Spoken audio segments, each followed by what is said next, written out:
services. Agency report, Republic TV.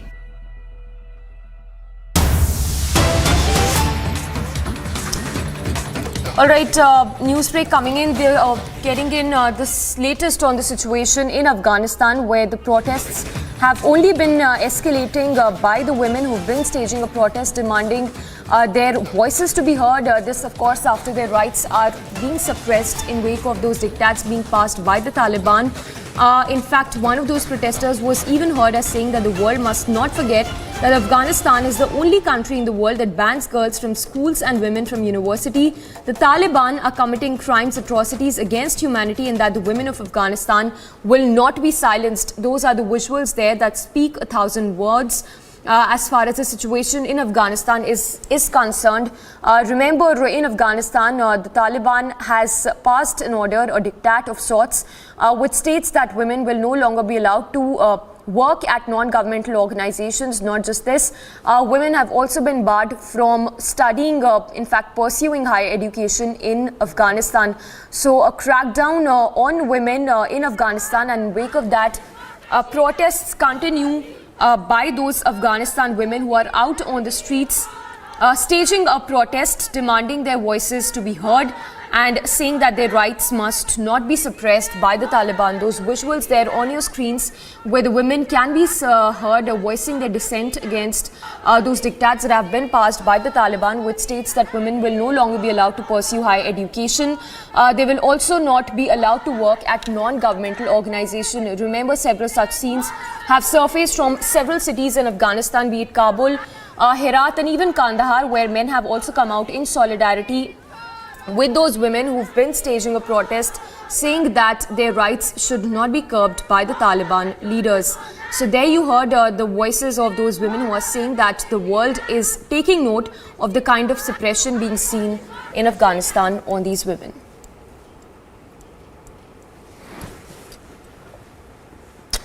All right, moving on to more news then. In Gaza City, the small but tight-knit Catholic Christian community gathered at the Holy Family Church for Christmas Mass earlier this month, presided over by Archbishop, the Latin Patriarch of Jerusalem, as Israel has prevented many Christians in Gaza from traveling to Bethlehem to attend midnight Mass at the Church of the Nativity. They celebrated the holiday early. Yesterday, on January 7th, Christian Palestinians celebrated Christmas. Hence, dozens of Palestinians came together at Gaza City to mark the Orthodox Christmas. According to Julian calendar, majority follow the Greek Orthodox Church for celebrating Christmas. Notably, the faithful gathered at the Church of Saint Porphyrius, one of the oldest Christian worship houses in the coastal enclave. تبقى الاحتفالات موجودة إن كانت في غزة أو في بيت لحم أو في أي مكان. سيحتفل المسيحيين بهذه المناسبة العظيمة في كل يعني الأجواء، برغم كل الظروف اللي احنا بنعيشها في قطاع غزة، رغم كل الظروف اللي بتعيشها فلسطين في ظل الاحتلال، إلا إنه احنا دائما مصممين على إنه لازم نفرح، لازم نعيش الأجواء بشكل طبيعي ويعني نمارس حياتنا الطبيعية.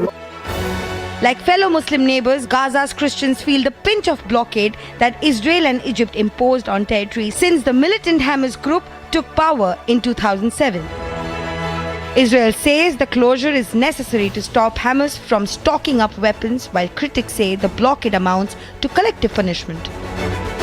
Al-Jaida said Israel did not issue travel permits for all Gaza Christians who applied to celebrate the Christmas in the holy city of Bethlehem. Meanwhile, Serbian Orthodox Christian believers celebrated Christmas at the Saint Sava Temple in Belgrade. On Saturday morning, many faithful worshippers assembled at the temple to pray and mark the most important religious holiday in the Orthodox calendar. Watch how the worshippers light candles, wishes and pray for their loved ones near or far. Since the early 1990s, the Serbian Orthodox Church has, together with local communities, organized public celebrations on Christmas Eve. There are typically three elements to such celebrations: the preparation, the ritual and the festivity. Agency report, Republic TV. And in more news, Kevin McCarthy clinched the election to become the 55th person to serve as a Speaker of the House after a marathon of 15 rounds of voting since Tuesday and a series of concessions that moved power from his new position to a cadre of hard-right lawmakers. Kevin McCarthy. On a historic post-midnight 15th ballet early Saturday, Republican Kevin McCarthy was elected and was sworn in as the House Speaker. This comes after a chaotic week that tested the new GOP majority's ability to govern. The members-elect will rise. The chair will now administer the oath of the office. All members-elect will raise their right hand. Do you solemnly swear or affirm that you will support and defend the Constitution of the United States against all enemies, foreign and domestic, that you will bear true faith and allegiance to the same, that you take this obligation freely without any mental reservation or purpose of evasion, and that you will well and faithfully discharge the duties of the office on which you are about to enter, so help you God. Congratulations. After 4 days of grueling ballots, McCarthy flipped more than a dozen conservative holdouts to become supporters, including the chairman of the Chamber's Freedom Caucus. Despite making numerous confessions to win support from them and the other far-right Republicans over the course of the week, they still refused to support McCarthy outright. They instead joined 4 other Republicans in the 15th and final vote by voting present, which helped him clinch the gavel by reducing the number of votes he needed to get a majority. He won with 216 out of 428 possible votes. The total number of votes cast is 428, of which the Honorable Kevin McCarthy of the state of California has received 216. The Honorable Hakeem Jeffries of the state of New York has received 212, with 6 recorded as present. Therefore, the Honorable Kevin McCarthy of the state of California, having received a majority of the votes cast, is duly elected Speaker of the House of Representatives.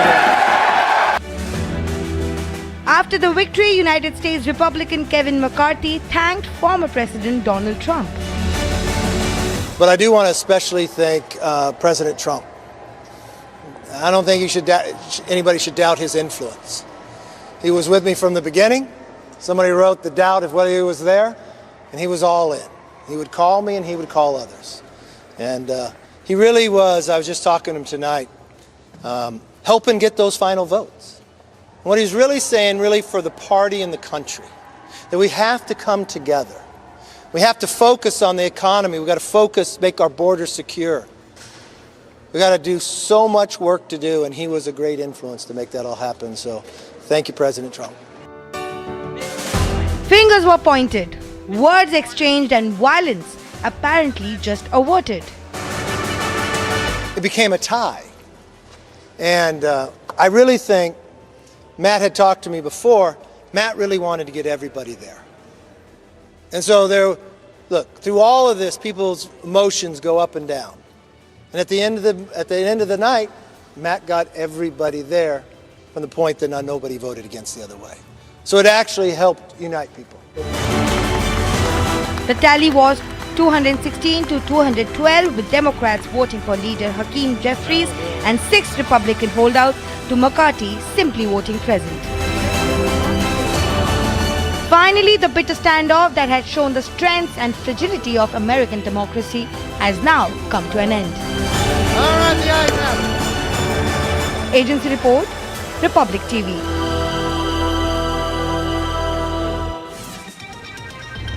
A very short break. We'll get you on the other side. Fierce clashes being reported in China amid layoffs as workers and police clash. Headquarters agree to pay the laid-off workers compensation. China's migration kicks off under the shadow of mounting COVID cases. I'm Shravan Sen reporting from New Delhi, and this is Republic TV.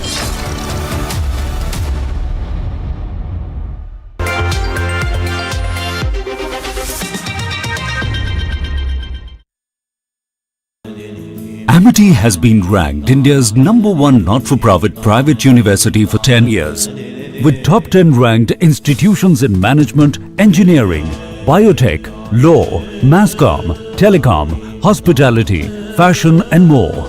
Yet another top ranking for Amity University. We tried to draw a complete divide between, say, Savarkar, Bhagat Singh or Bagha Jyoti, and is that the right thing to do? Because there was something that connected them. We look at what divides them. What we are trying to do is to see this history from today's ideological lens. But their lens was completely different. They were a part of one big project. So I think we are not doing justice to this movement by trying to carve them up into small bits and pieces based on, today's ideological debates.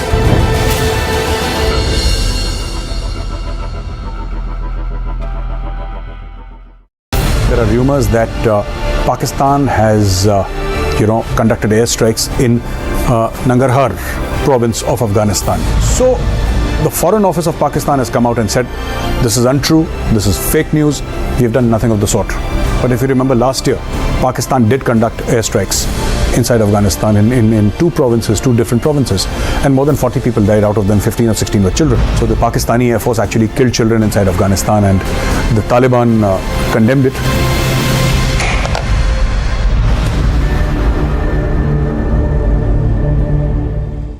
In your view, what was the role of Swami Vivekananda and others like him, and the whole idea of a civilizational confidence in our freedom struggle? So what we are trying to do is to try to secularize and sanitize this history for a certain line of ideological bent. So you have here a country and a civilization, and they have been in this continuous state of warfare. So you have the likes of Swami Vivekananda who are coming out there and saying that we need to stand up for ourselves. And this is the triggering point of this entire movement.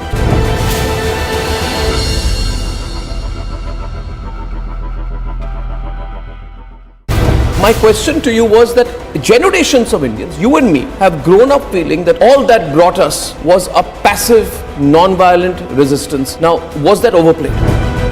What happens at independence is that most of these big leaders of the revolutionary movement have essentially been killed or they have died from natural causes. And so the revolutionaries don't have any leadership left. So when India becomes free, it comes to be ruled by one faction of the Congress party. Here is where I think they really went wrong. They deliberately go out there and suppress alternative narrative.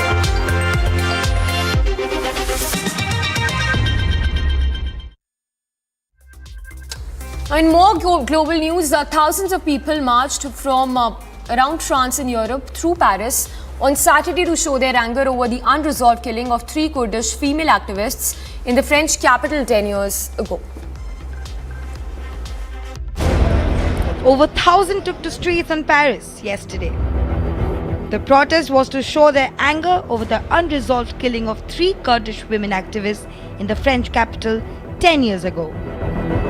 10 years ago, 3 Kurdish women are killed by Turkish states, and after 10 years again, our 3 friends killed by the Turkish state.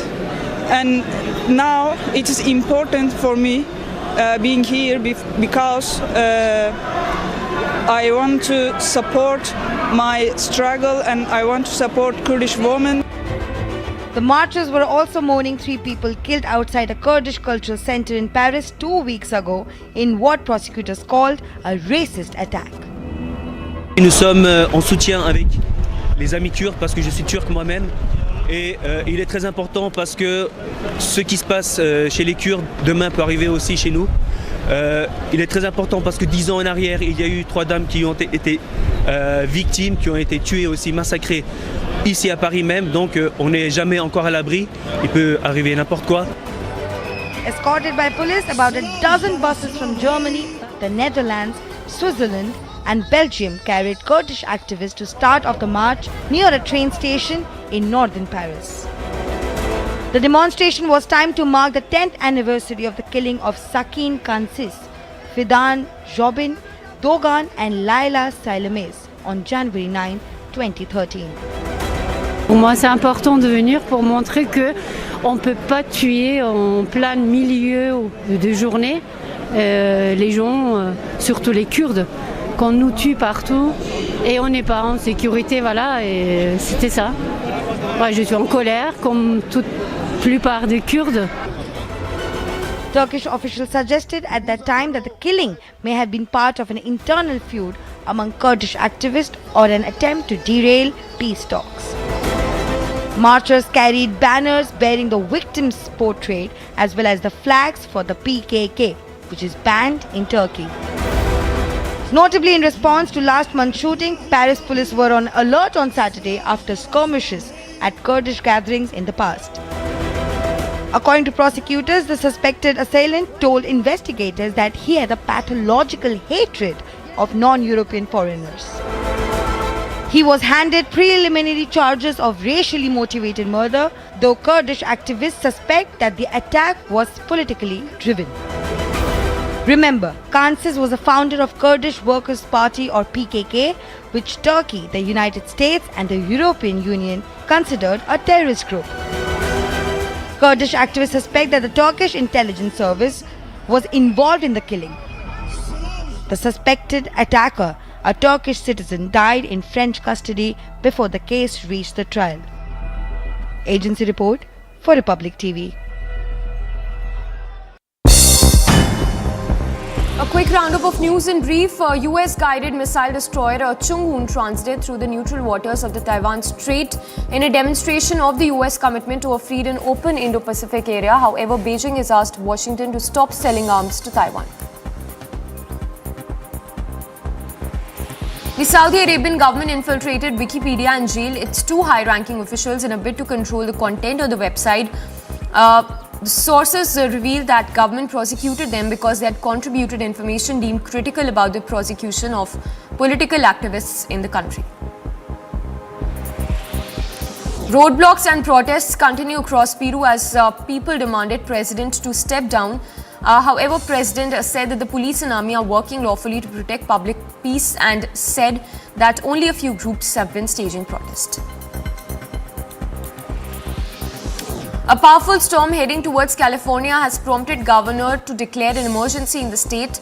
The authorities have stockpiled emergency supplies and urged people to avoid non-essential travel since dangerous conditions were expected for the coming days. The US Coast Guard has removed more than 300 Cuban migrants from a remote island off the Florida coast. More than 4,400 Cubans and Haitians have arrived in Florida since August amid deepening and compounding political and economic crisis in both countries.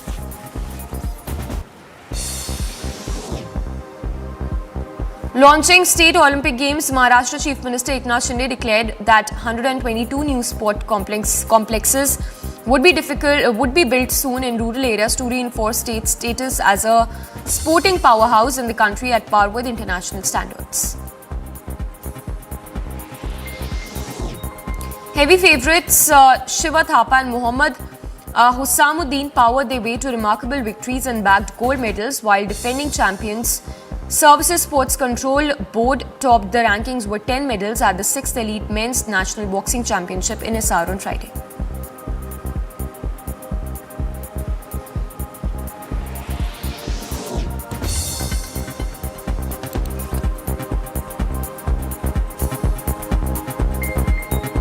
Top seed Djokovic battled past Canada's Dennis, while the top-seeded Serbian pulled away to quarter-finals victory at the ATP 250 event.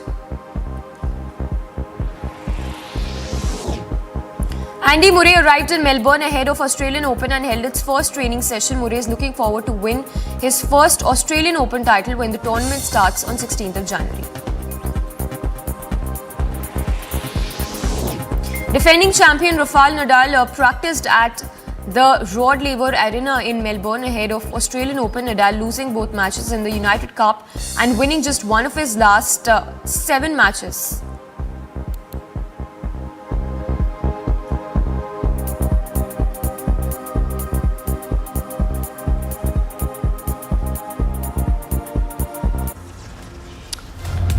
Morning Express coming up on the other side. Stay tuned. Two leaders of pro-Hindu organizations shot at by miscreants in Belagavi. New Himachal Pradesh cabinet set to take oath today.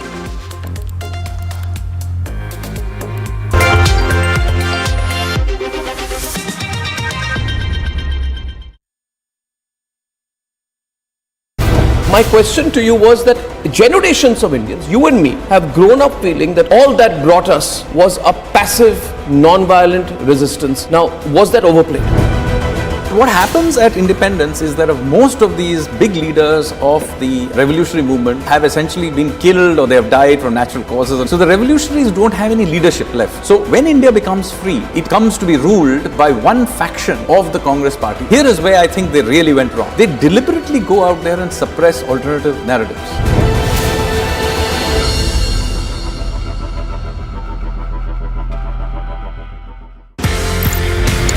आपने ये बोला कि colonel Bull Kumar, उन्होंने map देखा, उन्होंने बोला ये तो गड़बड़ है। एज पर मैप भारत का एरिया, लेकिन वहां पे जाने की विदेशियों को, जर्मन्स को परमिशन दे रहा है Pakistan.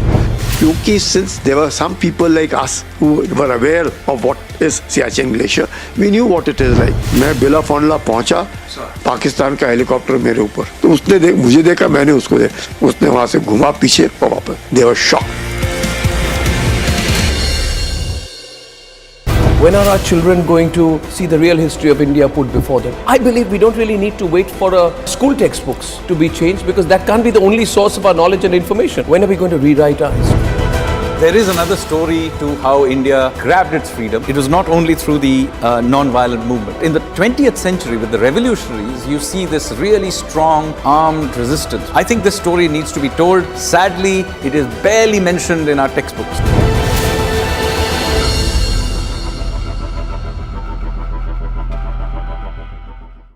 In this revolution of ideas, obviously there were various influences. Were Indian figures like Chhatrapati Shivaji inspiring the revolutionaries more, or was it global events?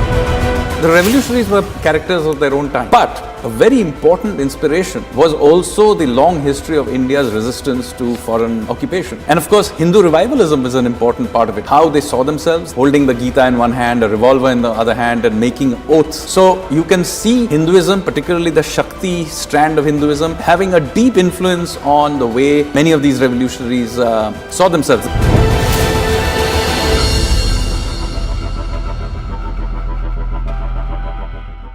India is number one manufacturer of two-wheelers in the world. Number one also in tractors. Number two in buses. Number three in trucks. Number four in passenger vehicles. And very shortly we will be number three, overtaking Japan. Just wait for a couple of years.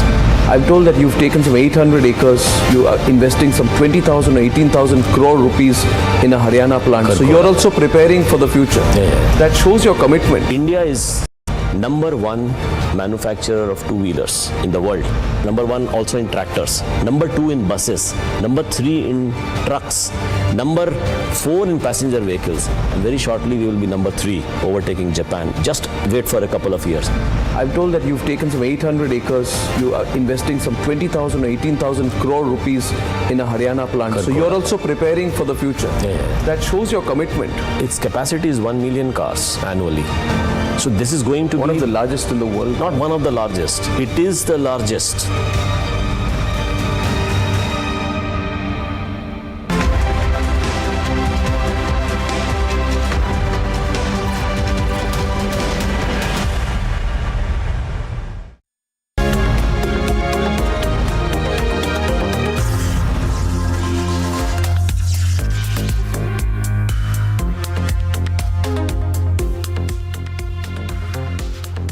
Viewers watching the Morning Express this Sunday morning, I'm Shivangi Shukla. Let's get to all the top updates we are tracking for you. But first, the headlines as usual.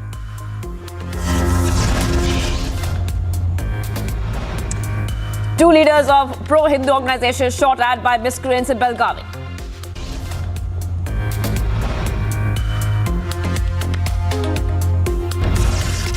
Case registered, police say CCTV of attack being screened.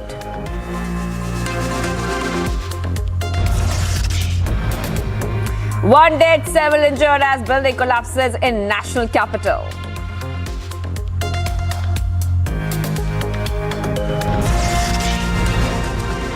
Crosses in churches, cemetery vandalized in Mumbai. Police say probe on.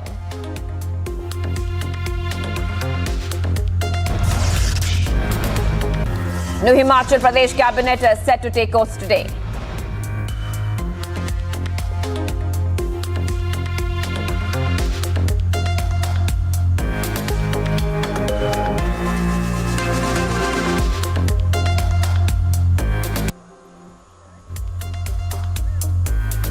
Viewers, let's start off with some breaking news coming in.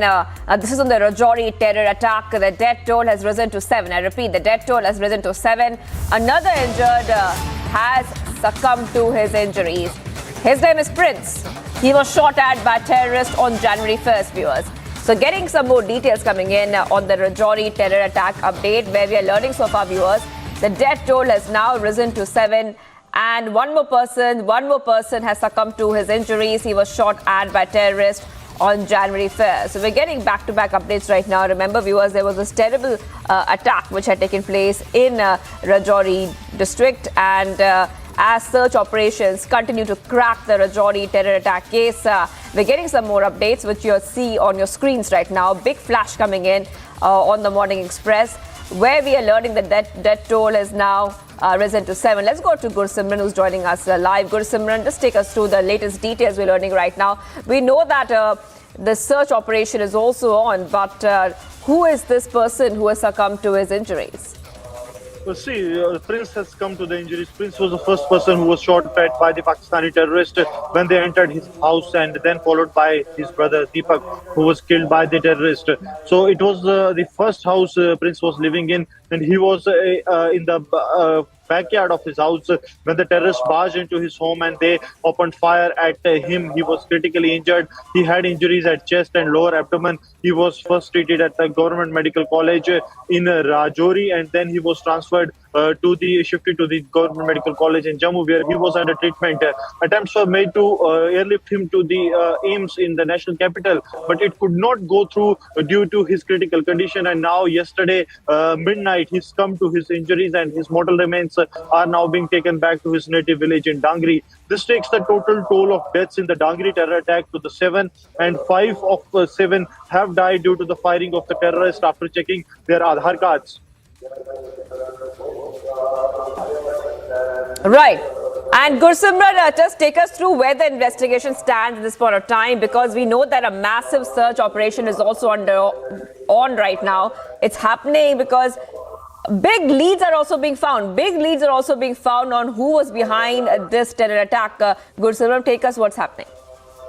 See, nearly 24 people have already been detained by the Rajouri police. They are in connection with providing the logistic support as well as the support for the terrorists to show them the safe exit and entry routes to the area. This is what the agencies suspect, and now based on that, some of the critical leads have been developed by the security agencies. The operations are on in the Landot village as well as in the Kalakot and the nearby area. And as we speak, another attempt of Pakistan's to push terrorists into the Indian territory has been foiled a couple of minutes back, wherein a group of terrorists, 2 terrorists have been neutralized so far in the Balakot sector, and the operation is on. So Pakistan is desperate to push terrorists into the Indian territory, and these 2 terrorists, those who carried out the brutal killing in the Rajouri's Dangri village, they are also being hunted by the security forces.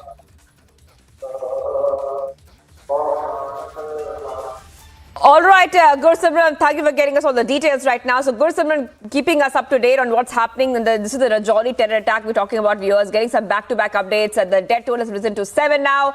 And one more person has succumbed to injuries. All right, Gursimran, thank you so much. Let's go ahead to the other story we're tracking right now. After Union Home Minister Amit Shah's recent announcement that the Ram Temple in Ayodhya will be inaugurated on January 1st next year, the Rashtriya Janata Dal state president kicked up a row by alleging that the temple is being built on the land of hatred. There is a massive political uproar over the same. Take a look at this report for more. Rashtriya Janata Dal leader Jagadanand Singh sparked a controversy after he said the Ram Temple in Ayodhya is being built on Nafrat ki Zameen, the land of hatred. यहाँ नफरत की जमीन पर राम के मंदिर का निर्माण हो रहा है।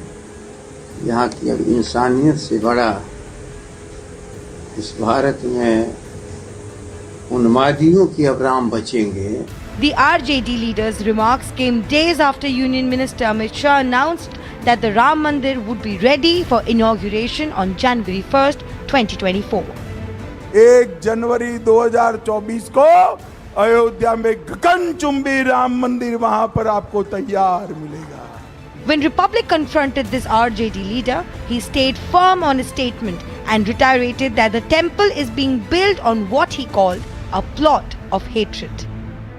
लगता है कि अब कि वो नफरत और उन्माद का मंदिर है अयोध्या में, राम मंदिर का निर्माण जो हो रहा है। ये शब्द तो कहीं था नहीं। जमीन, भाई कहाँ राम व्यापक हैं, राम कण कण में मौजूद हैं। मंदिर बनाना गलत, मैं क्यों इस पर चर्चा करूं? Launching a scathing attack, BJP hit out at Nitish's leader, calling it a vote back tactic. जो मंदिर करोड़ों हिंदुओं की भावना से जुड़ा हुआ जो मंदिर है, और उस मंदिर को अगर आप नफरत का मंदिर कर रहे हैं, तो इसलिए मैंने कहा कि अगर इनका बस चले तो वहाँ पर आज भी वो मंदिर की बजाय मस्जिद बनवा दें, ताकि इनको मुस्लिम वोट चाहिए।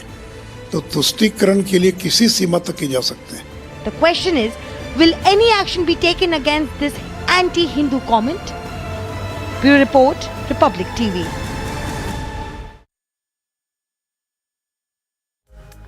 And another incident of conversion has come to the fore from Pune, Maharashtra. A video has gone viral on social media which shows a woman asking a group of people to pray holding a holy book in the hand. A young man is seen objecting to distribute the blood of Jesus Christ. Here's more. Another day and another conversion incident comes to fore. This time, the incident occurs in Maharashtra's Pune. The incident took place on 1st January 2023 at around 7 p.m. Alert citizen foils another attempt of converting a Hindu family to Christianity at Alandi, near Pune city. The incident took place in Sathinagar area of Alandi, and the police have registered a case against 3 persons after a formal complaint was lodged in this regard by Uddhav Kamble. ज्यांनी फिर्याद दिलेली आहे की त्यांच्या वस्तीमध्ये Christian धर्माचे लोक येऊन तुमचे देवदेवता घराबाहेर टाका व येशू ख्रिस्त हा सर्व तुमचे प्रॉब्लेम घरातील सॉल्व करते असे सांगून त्यांना प्रार्थना वगैरे त्यांच्या घरामध्ये म्हणून घेत होते। अशा पद्धतीची आमच्याकडे तक्रार आली, त्यावरून आम्ही हा गुन्हा दाखल केलेला आहे। After the complaint was lodged, a case has been registered against the trio, including Sudhakar Baburao Suryavanshi. Holding a holy book in her hand, the women chanted prayers. Watch in this video, the woman offers grape juice as Jesus' blood. And then comes a man who is seen objecting to distribute the blood of Jesus Christ, which is served in a plastic glass.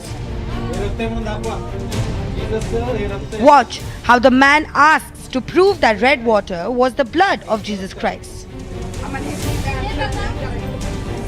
According to the video that has gone viral, the woman is telling the attendees that Jesus is their God and suggested throwing the other gods out of the house. According to the complainant, Uddhav Kamble, the accused Sudhakar Suryavanshi came to Sathinagar with the intention of spreading superstition and adopting Christianity. According to the police, the complaint states that the accused Sudhakar Baburao Suryavanshi, along with 2 of his accomplices, were forcing some locals to convert by saying that to cure their illness, they have to pray for Christianity, and that if they worship Jesus, their financial and health problems will be removed. And for that, they have to leave Hinduism and convert to Christianity. Meanwhile, the police are now investigating the matter further. Bureau Report for Republic TV.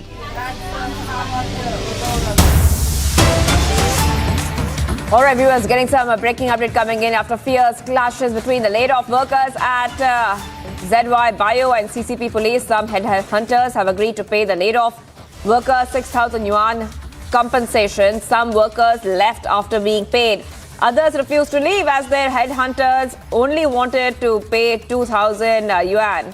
All right, viewers, getting this breaking news coming in right now, where we are learning of what's happening there in China. You can see that there are big clashes happening in China after layoffs, viewers. Those visuals are coming in on your screens. These are fierce clashes breaking out in China, where we can tell you that these are laid off workers and the Chinese police are clashing on the streets of China. Now, this happened after some headhunters had agreed to pay the laid off workers 6,000 yuan compensation, and now after that some workers left after being paid. Others refused to leave as their headhunters only wanted to pay 2,000 yuan, viewers.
Viewers, Russia's defense ministry said that its troops began observing the ceasefire from noon Moscow time along the entire line of contact, but Ukraine had kept up shelling populated areas and military positions. They further asserted that it was not immediately possible to establish whether there was any reduction in the intensity of fighting at other locations. Here's more.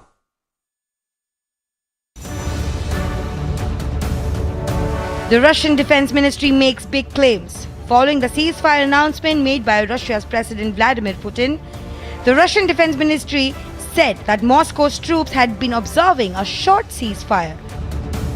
Объединенная группировка российских войск в районе проведения специальной военной операции с 12 часов московского времени 6 января соблюдает режим прекращения огня вдоль всей линии боевого соприкосновения.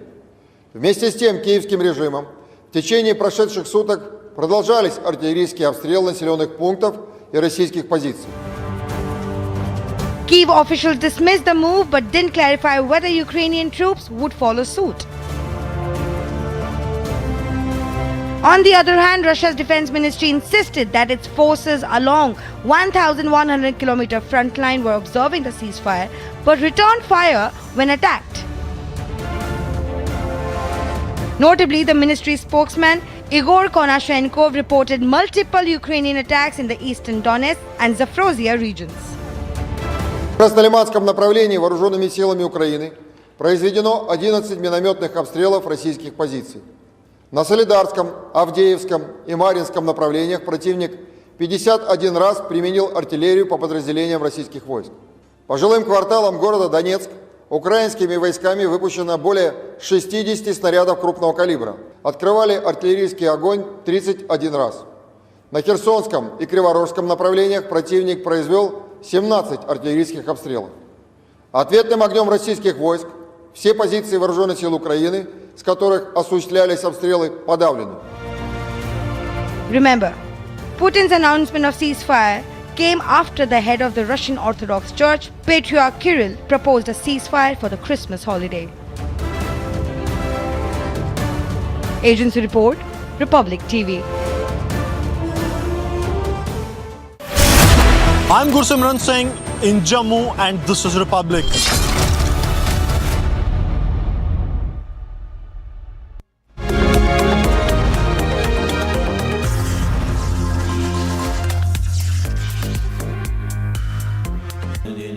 Amity has been ranked India's #1 not-for-profit private university for 10 years, with top 10 ranked institutions in management, engineering, biotech, law, masscom, telecom, hospitality, fashion and more. Yet another top ranking for Amity University. In this revolution of ideas, obviously there were various influences. Were Indian figures like Chhatrapati Shivaji inspiring the revolutionaries more, or was it global events? The revolutionaries were characters of their own time. But a very important inspiration was also the long history of India's resistance to foreign occupation. And of course, Hindu revivalism is an important part of it. How they saw themselves holding the Gita in one hand, a revolver in the other hand, and making oaths. So you can see Hinduism, particularly the Shakti strand of Hinduism, having a deep influence on the way many of these revolutionaries saw themselves.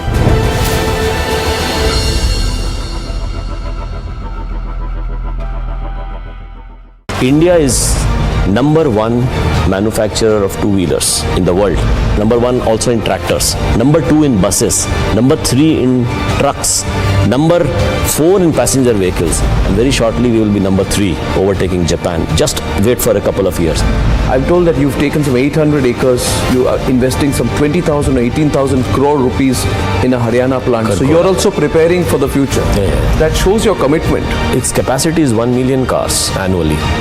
So this is going to be one of the largest in the world. Not one of the largest. It is the largest.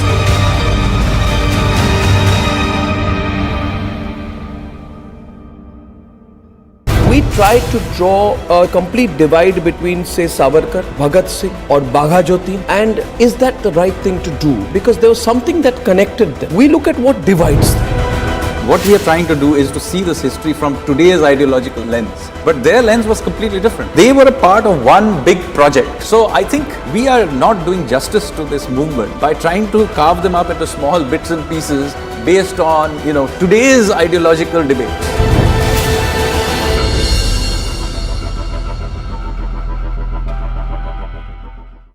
There are rumors that Pakistan has, conducted airstrikes in Nangarhar province of Afghanistan. So the Foreign Office of Pakistan has come out and said, this is untrue, this is fake news, we have done nothing of the sort.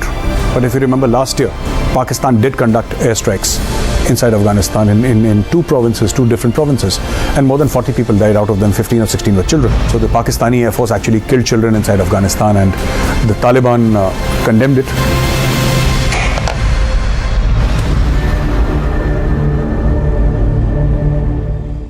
In your view, what was the role of Swami Vivekananda and others like him, and the whole idea of a civilizational confidence in our freedom struggle? So what we are trying to do is to try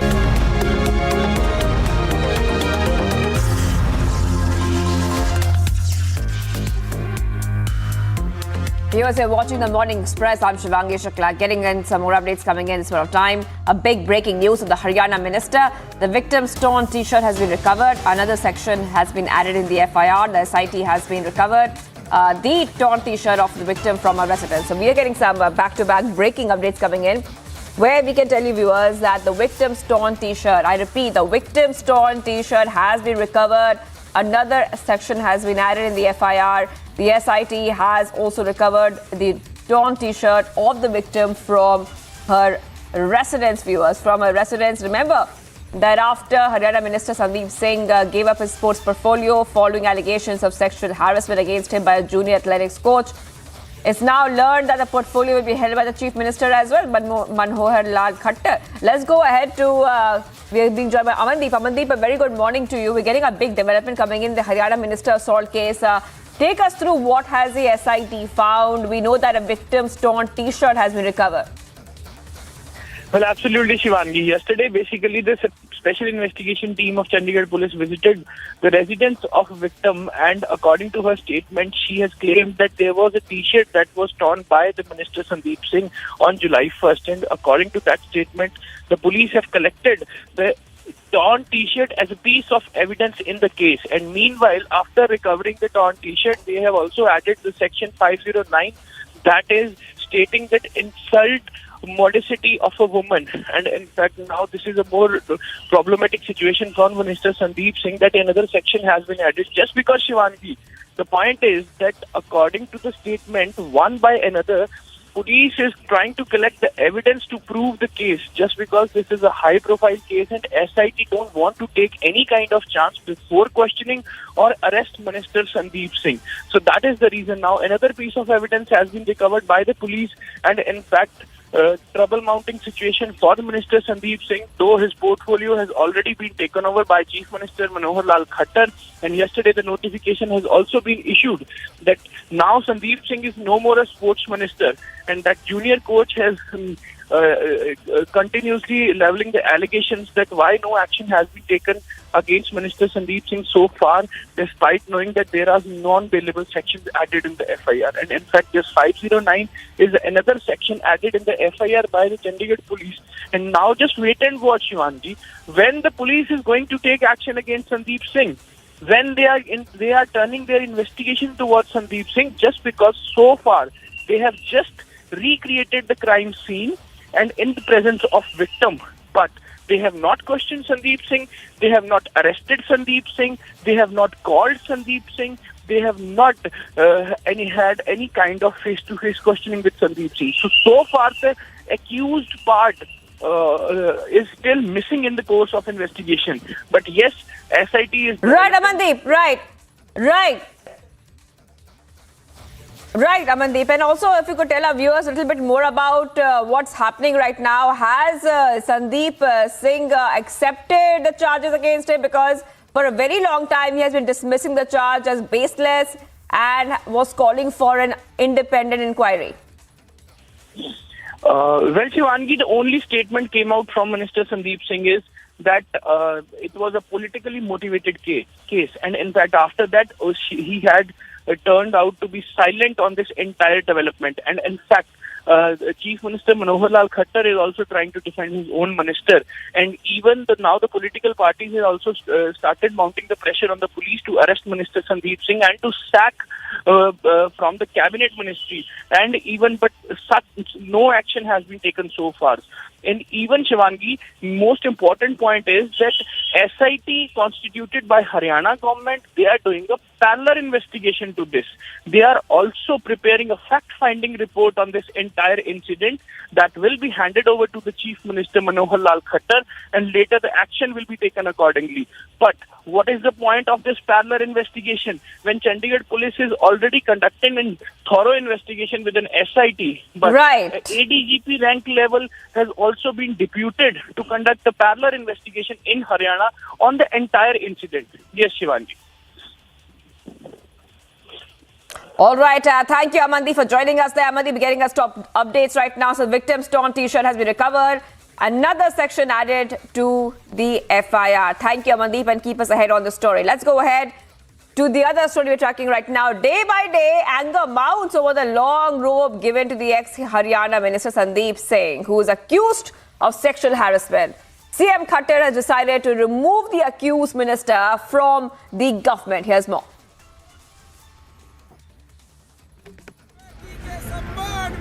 Day by day, anger mounts over the long rope given to ex-Haryana Minister Sandeep Singh, who is accused of sexual harassment. Amid the growing outrage, Chief Minister Khattar has decided to remove the accused minister from the government.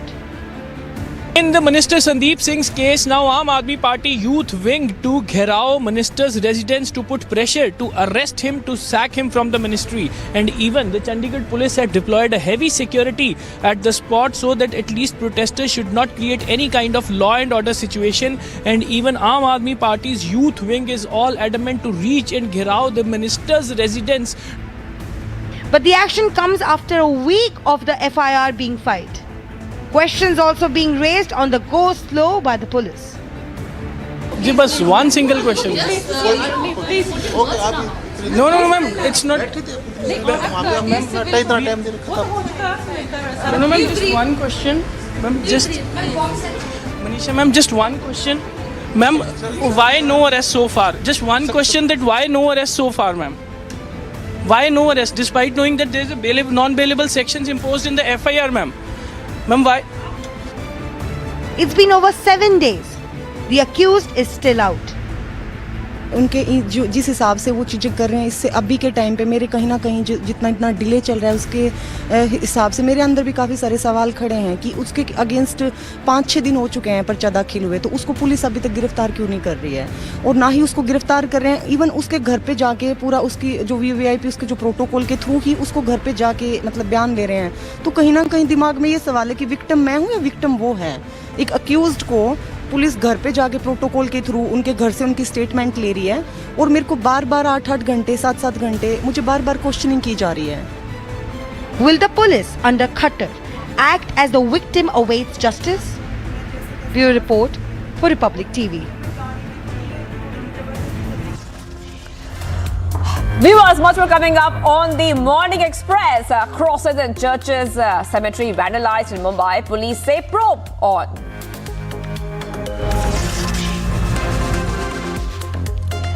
New Himachal Pradesh cabinet set to take oath today. Stay tuned.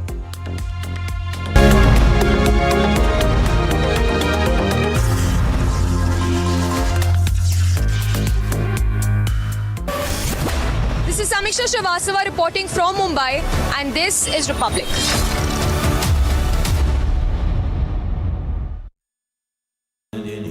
Amity has been ranked India's #1 not-for-profit private university for 10 years, with top 10 ranked institutions in management, engineering, biotech, law, masscom, telecom, hospitality, fashion and more. Yet another top ranking for Amity University. We try to draw a complete divide between, say, Savarkar, Bhagat Singh or Bagha Jyoti, and is that the right thing to do? Because there was something that connected them. We look at what divides them. What we are trying to do is to see this history from today's ideological lens. But their lens was completely different. They were a part of one big project. So I think we are not doing justice to this movement by trying to carve them up into small bits and pieces based on, today's ideological debate.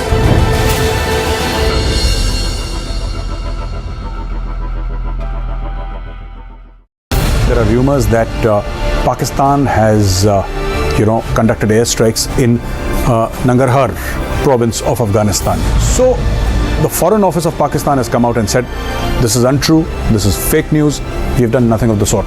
But if you remember last year, Pakistan did conduct airstrikes inside Afghanistan in two different provinces, and more than 40 people died, out of them 15 or 16 were children. So the Pakistani Air Force actually killed children inside Afghanistan, and the Taliban condemned it.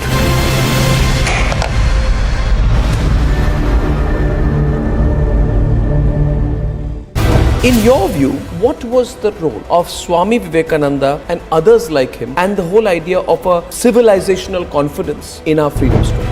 So what we are trying to do is to try to secularize and sanitize this history for a certain line of ideological bent. So you have here a country and a civilization, and they have been in this continuous state of warfare. So you have the likes of Swami Vivekananda who are coming out there and saying that we need to stand up for ourselves. And this is the triggering point of this entire movement.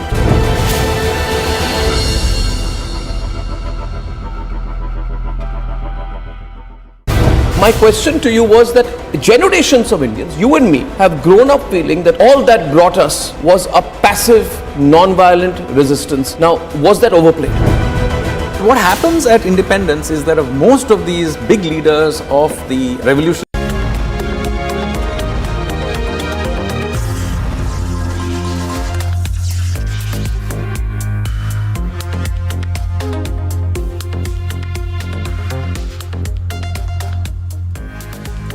Viewers, a very good morning. This Sunday, I'm Shivangi Shukla. You're watching the Morning Express. Let's see what's making the headlines right now. Two leaders of pro-Hindu organizations shot at by miscreants in Belgavi. Case registered. Police say CCTV of attack being screened. One dead, several injured as building collapses in the national capital.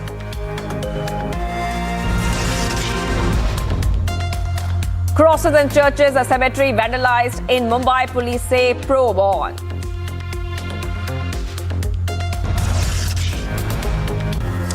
New Himachal Pradesh cabinet is set to take oath today.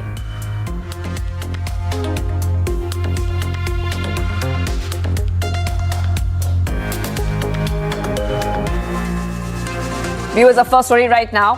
BJP is escalating its attack on the Aam Aadmi Party after Punjab Minister Fauja Singh Sarari resigned from the cabinet on Saturday, months after he was embroiled in a controversy over an audio clip in which he allegedly discussed ways to trap some contractors in order to extort money. Well, that's a development coming in where the BJP is lashing out at the Aam Aadmi Party. Remember, the Aam Aadmi Party leader Fauja Singh Sarari had resigned from the post of minister in the Punjab cabinet after many audio clips surfaced in which he was trying to fix a deal to extort money. Right now, viewers, we are seeing that more updates coming in where we are clearly seeing the BJP escalating its attack on the Aam Aadmi Party after the Punjab Minister Fauja Singh Sarari resigned from the cabinet. Many reactions coming in. Let's play that out. Also getting reactions from the BJP on what they're saying and their attack on the Aam Aadmi Party.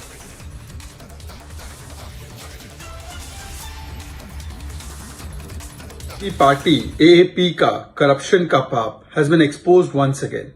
Just a few months after Vijay Singla, a minister in Punjab government, was forced to resign and step down over grave corruption charges, now another minister has had to resign, Fauja Singh Sarari, whose audio tape about extortion and corruption had gone viral. The question is that Mr. Kejriwal had declared that Punjab has become corruption-free in 10 days, but this is the true state of affairs. And what is also very disturbing is that this is nothing new for Aam Aadmi Party. In Delhi, we have seen from Satyendra Jain, Kailash Gehlot, Manish Sisodia, Sharab Ghotala, Hawala Ghotala, Delhi Jal Board Ghotala, Ghotala in classrooms, Ghotala in electricity subsidy, Ghotala in Delhi Commission of Women. Everywhere there is Ghotala, Vasuli and loot. In fact, even inside Tihar jail, where the person has not got bail for months and months, Mr. Satyendra Jain, even there is corruption, extortion and dhamki and breaking of the law. The question is that if resignation can be taken from a couple of ministers in Punjab over their grave acts of corruption, despite court orders, despite so many findings of the court, despite the court not giving any relief, why is Satyendra Jain retained as a minister? Why is there some corruption which is good corruption and other corruption that is not so good corruption? Actually, Aam Aadmi Party believes in corruption and therefore it tries to protect corrupt people, kattar corrupt people in one way or the other. And Amandeep is joining us on the phone line. Amandeep, a very good morning to you. Take us through the latest details we're getting right now, Amandeep, because we see the BJP going ahead, escalating its attack on the Aam Aadmi Party this morning.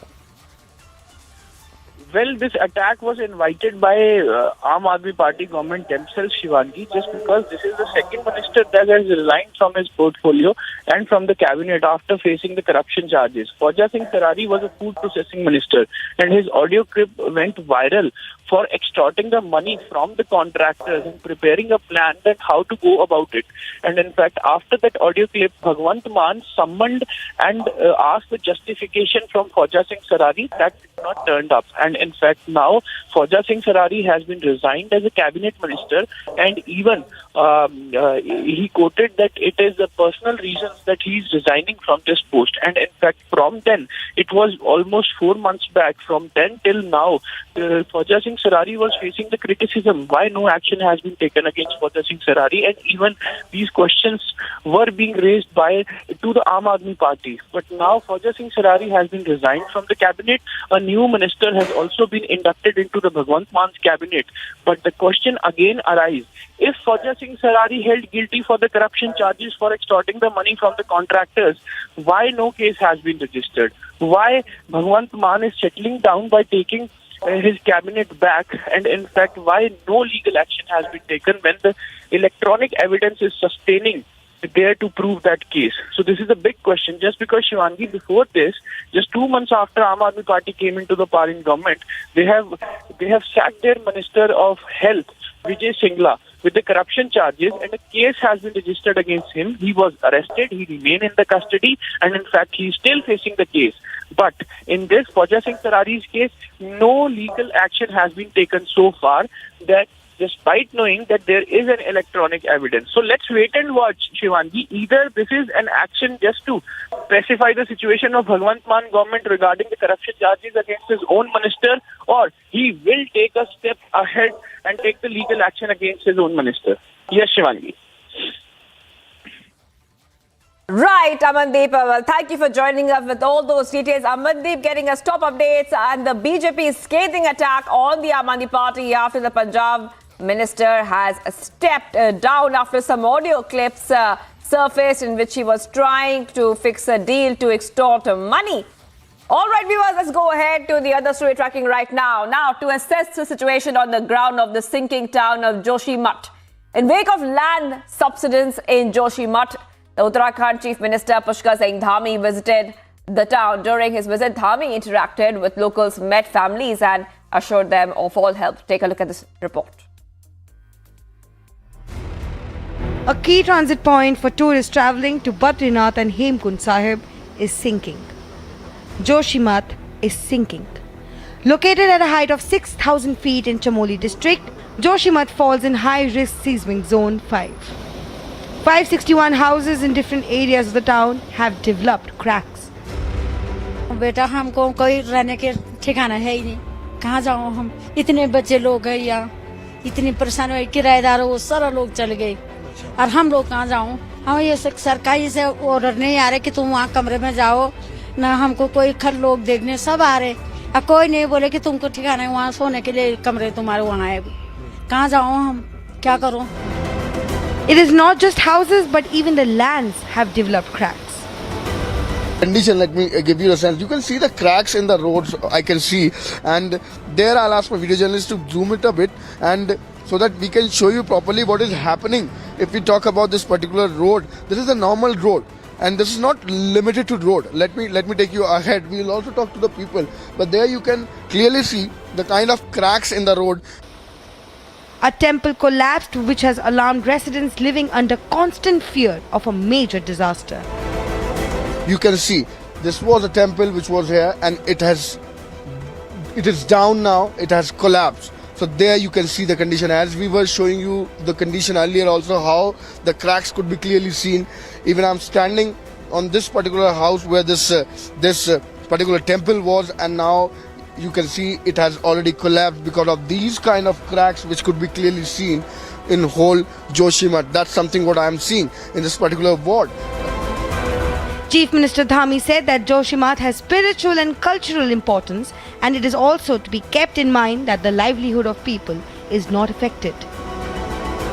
जो प्रभावित परिवार हैं या प्रभाव उसके आपदा के जो प्रभाव क्षेत्र में आने वाले मकान हैं, उनमें रहने वाले लोगों को सबसे पहले सुरक्षित किया जाए। बचाव का काम, राहत का कार्य, ये पूरी निगरानी में यहाँ पर हमारी SDRF की टीम, जिला प्रशासन के लोग, हमारे आपदा प्रबंधन के सचिव, कमिश्नर, सभी लोग वहाँ पर कैंप कर रहे हैं। Meanwhile, a plea has been filed in the Supreme Court to immediately intervene to assist the repair work of Uttarakhand. It also mentions to provide urgent relief to the people of Joshimath facing extremities and danger to their life and property. Bureau Report, Republic TV.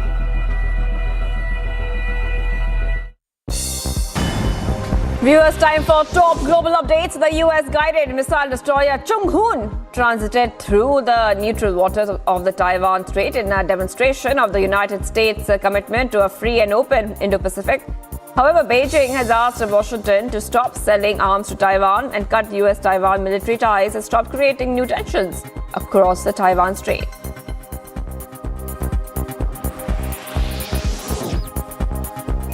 A Saudi Arabian government infiltrated Wikipedia and jailed its two high-ranking officials in a bid to control the content of the website activist Democracy for the Arab World Now. The sources revealed that the government prosecuted them because they had contributed information deemed critical about the persecution of political activists in the country. Roadblocks and protests continue across Peru as people demand President to step down and the Congress to be closed. However, the president has said that the police and the army are working lawfully to protect public peace and said that only a few groups are protesting.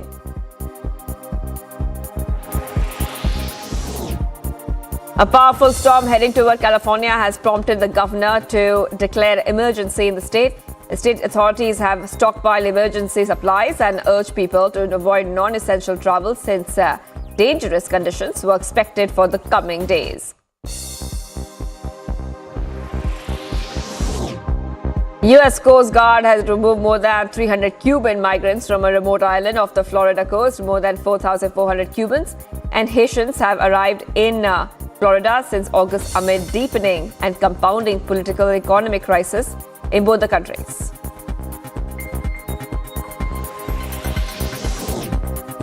Launching the state games there, Maharashtra Chief Minister Eknath Shinde declared that 122 new sports complexes will be built soon in rural areas to enforce the state's status as sporting powerhouse in the country at par with international standards. Shinde also revealed that an exhaustive database of every sportsperson in the state is being maintained to ensure their progress in the world of sports.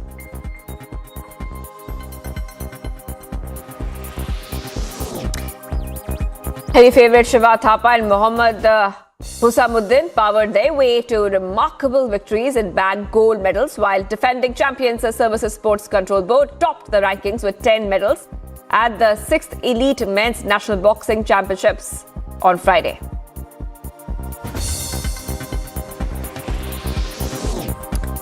Top seed Novak Djokovic now battled past Canada's Dennis, where the top-seeded Serbian pulled away to a quarter-final victory at the ATP 250 event.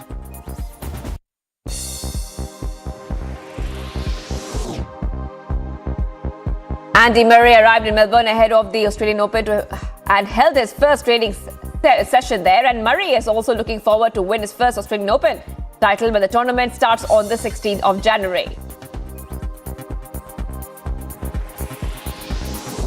Defending champion Rafael Nadal practiced at the Rod Laver Arena in Melbourne ahead of the Australian Open. Nadal losing both matches in the United Cup and winning just one of his last 7 matches despite some concerns on his fitness. The Spaniard has been being declared fit to play the Australian Open that starts on 16th of January.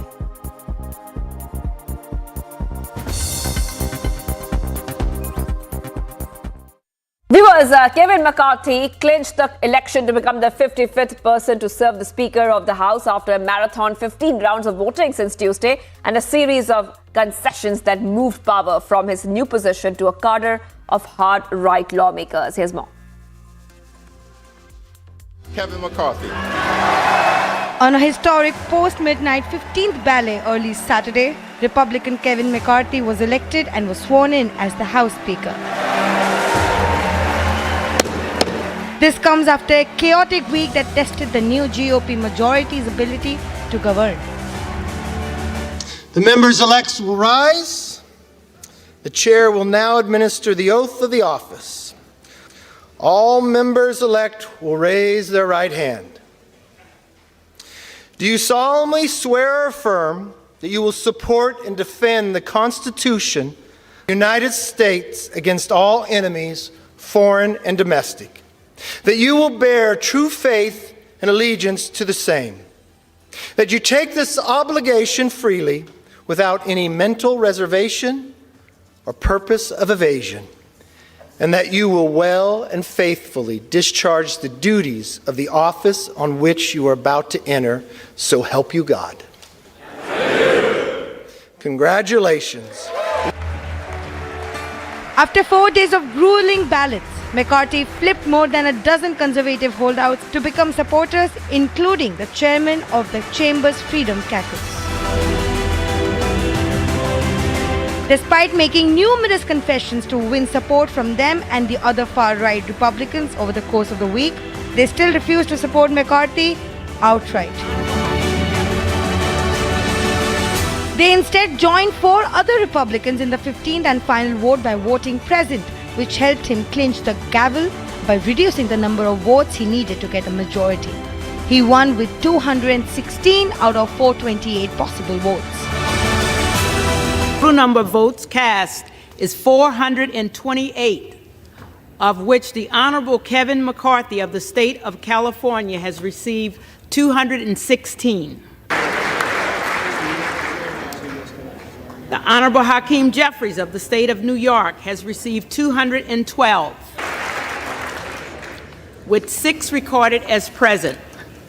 Therefore, the Honorable Kevin McCarthy of the state of California, having received a majority of the votes cast, is duly elected Speaker of the House of Representatives. After the victory, United States Republican Kevin McCarthy thanked former President Donald Trump.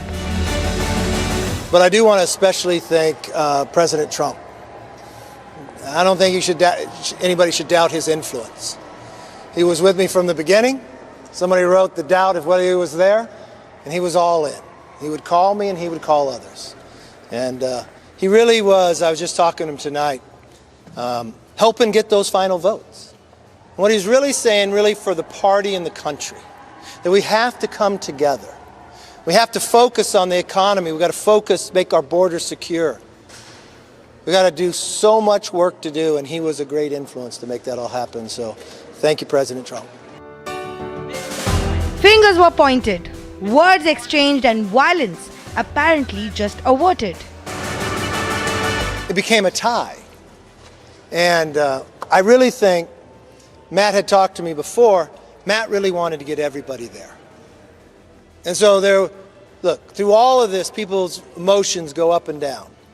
And at the end of the night, Matt got everybody there from the point that nobody voted against the other way. So it actually helped unite people. The tally was 216 to 212, with Democrats voting for leader Hakeem Jeffries and 6 Republican holdouts to McCarthy simply voting present. Finally, the bitter standoff that had shown the strength and fragility of American democracy has now come to an end.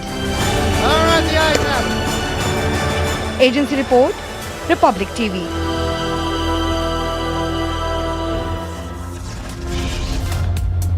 Viewers, much more coming up on the other side. There are 2 leaders of the pro-Hindu organization shot at by miscreants in Belgavi.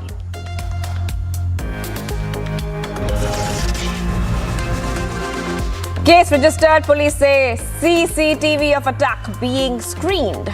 Stay tuned.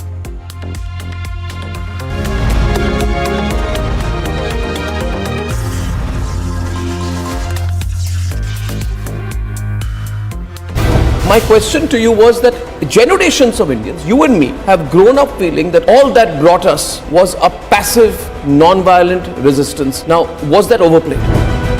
What happens at independence is that most of these big leaders of the revolutionary movement have essentially been killed or they have died from natural causes. And so the revolutionaries don't have any leadership left. So when India becomes free, it comes to be ruled by one faction of the Congress party. Here is where I think they really went wrong. They deliberately go out there and suppress alternative narratives.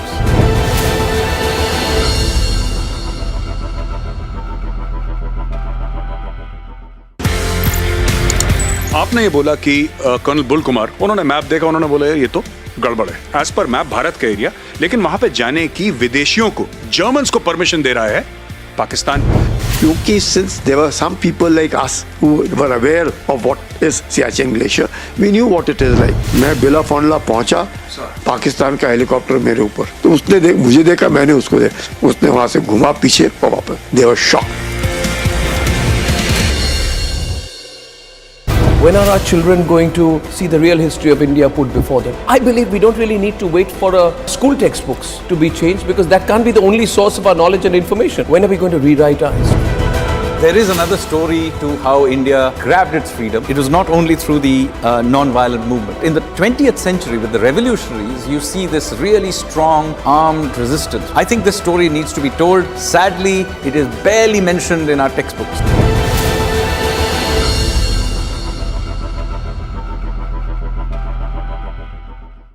In this revolution of ideas, obviously there were various influences. Were Indian figures like Chhatrapati Shivaji inspiring the revolutionaries more, or was it global events? The revolutionaries were characters of their own time. But a very important inspiration was also the long history of India's resistance to foreign occupation. And of course, Hindu revivalism is an important part of it. How they saw themselves holding the Gita in one hand, a revolver in the other hand, and making oaths. So you can see Hinduism, particularly the Shakti strand of Hinduism, having a deep influence on the way many of these revolutionaries saw themselves.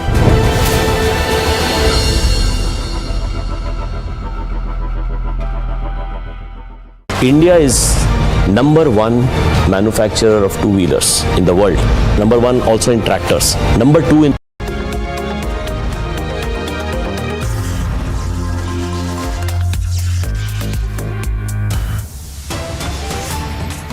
We're getting some breaking updates coming in. Sri Ram Sena Belgavi President Ravi Kumar Kokitkar and his driver were injured after miscreants allegedly shot at them near a village in Karnataka. Both of them have been severely injured in the alleged attack and they have been admitted to a private hospital for better treatment. All right, Prajwal is joining us for more. Prajwal, take us through the details we have learned so far. We know that the Sri Ram Sena Belgavi president and his driver were injured. Take us through how are they right now, because we know they were severely injured in the alleged attack.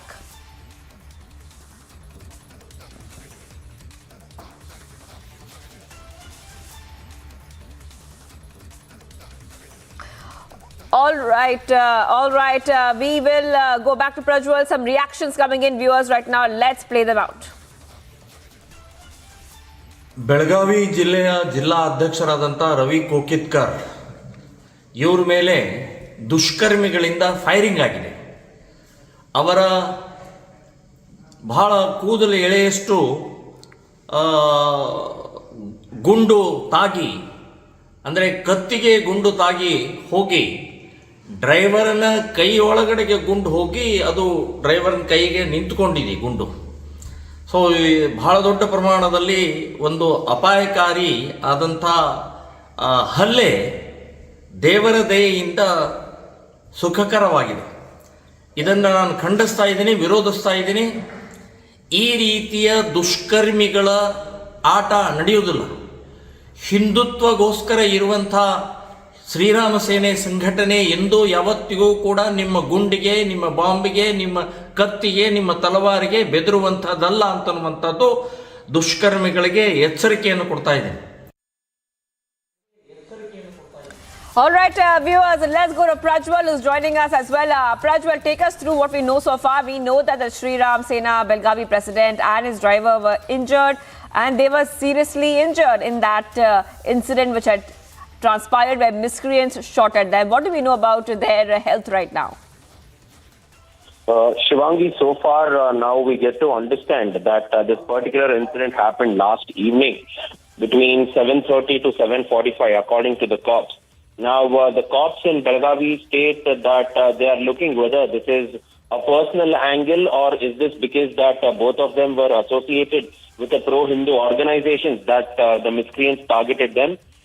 And the victims were mainly en route from the Belgavi city towards the Hindalga village, at which point of time this particular incident has happened, where two bike-borne miscreants started shooting at Ravi Kokitkar, who is the Belgavi chief of the Sri Rama Sena unit, and his driver too.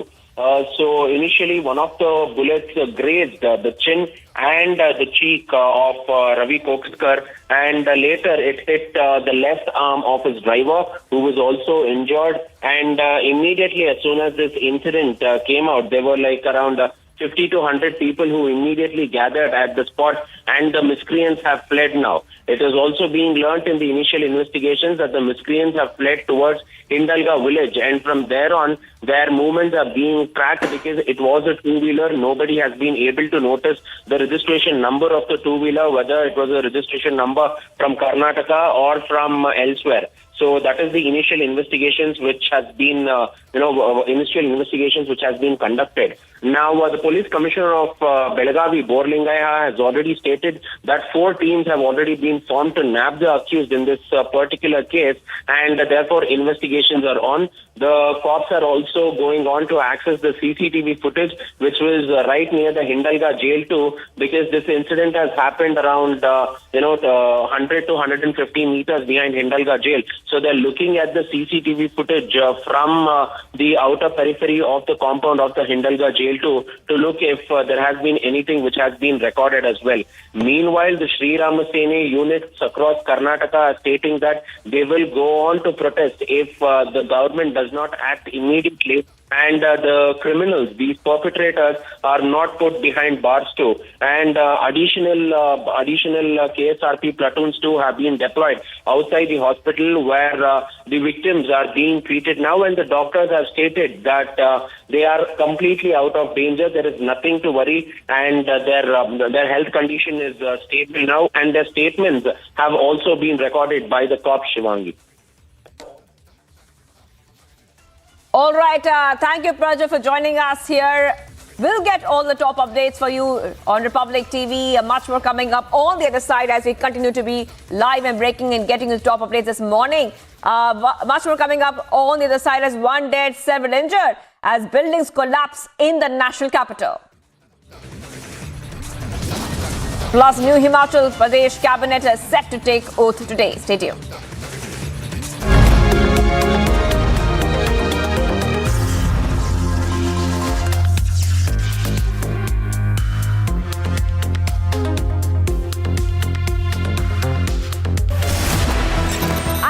Sharma from Gujarat, and this is Republic.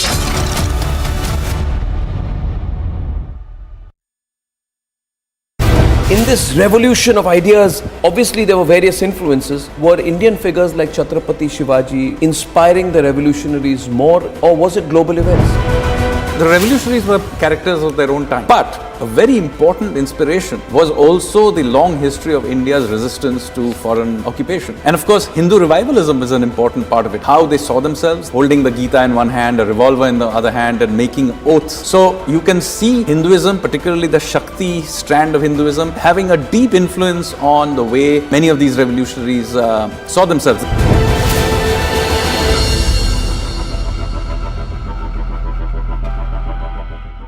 India is number 1 manufacturer of two-wheelers in the world. Number 1 also in tractors. Number 2 in buses. Number 3 in trucks. Number 4 in passenger vehicles. And very shortly we will be number 3, overtaking Japan. Just wait for a couple of years. I'm told that you've taken some 800 acres.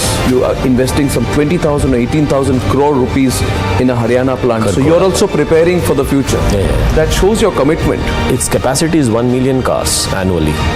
So this is going to one be of the largest in the world. Not one of the largest. It is the largest.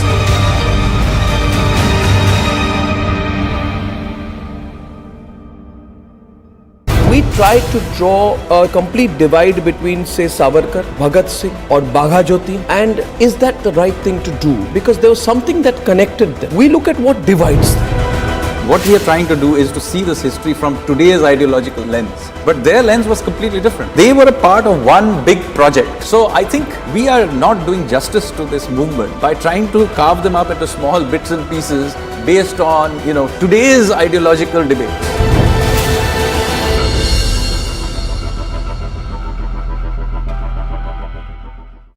There are rumors that Pakistan has, conducted airstrikes in Nangarhar province of Afghanistan. So the Foreign Office of Pakistan has come out and said, this is untrue, this is fake news, we have done nothing of the sort. But if you remember last year, Pakistan did conduct airstrikes inside Afghanistan in 2 provinces, 2 different provinces, and more than 40 people died, out of them 15 or 16 were children. So the Pakistani Air Force actually killed children inside Afghanistan, and the Taliban condemned it.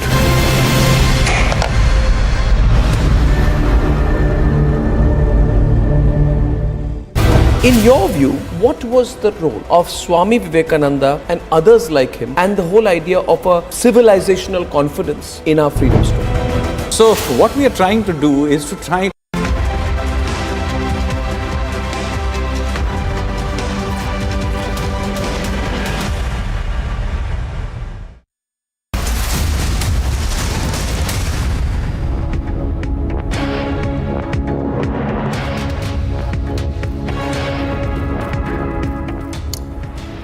tuning in this Sunday morning. We are live and breaking. I'm Mishra. We'll get you all the top stories over the next half an hour, starting first with the top headlines. Two leaders of pro-Hindu organizations shot at by miscreants in Karnataka's Belagavi. Case registered, police says CCTV of attack being screened. Situation worsening in Joshimath, more families being evacuated in war-like promptness.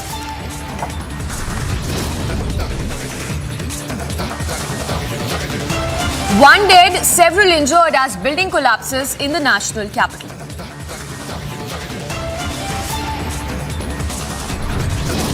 Crosses in church cemetery vandalized in Mumbai. Police says probe underway.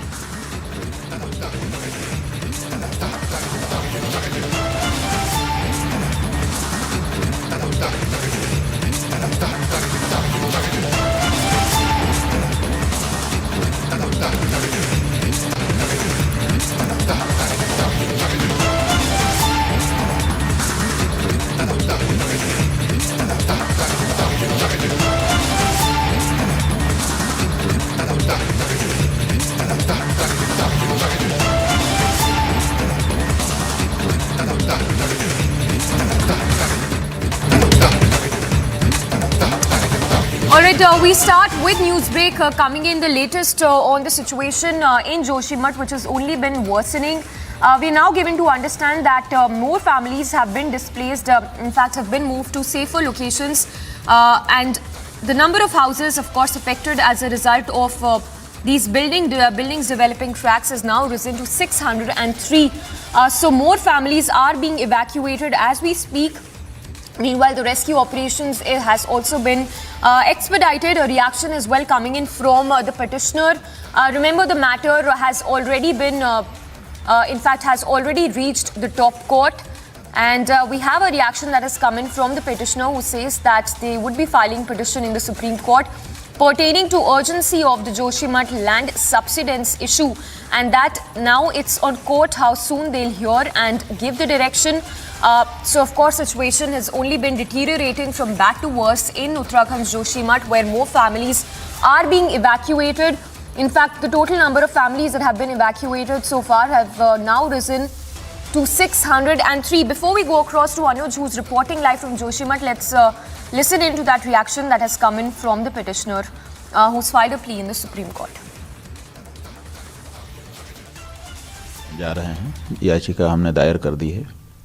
Urgency भी हम लोगों ने बताई है कि तत्काल इस पर सुनवाई की जाए।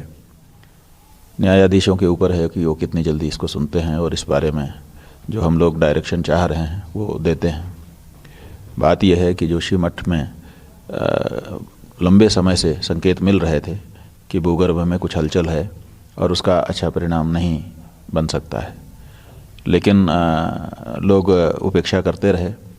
अब एकाएक गतिविधियां भूगर्भ की तेज़ हो गई हैं, जिसके कारण 500 से अधिक मकानों में दरारें चौड़ी चौड़ी पड़ चुकी हैं। कई मकानों की छतें गिरने लग गई हैं। लोगों को अपना घर छोड़ करके बाहर जाना पड़ गया है, शरण लेनी पड़ गई है। पुनर्वास के बारे में हमारी सरकार योजना बना रही है, लेकिन अभी तक किसी को पता नहीं है कि आखिर हो क्या रहा है भूगर्भ में, किस कारण से ये सब कुछ हो रहा है।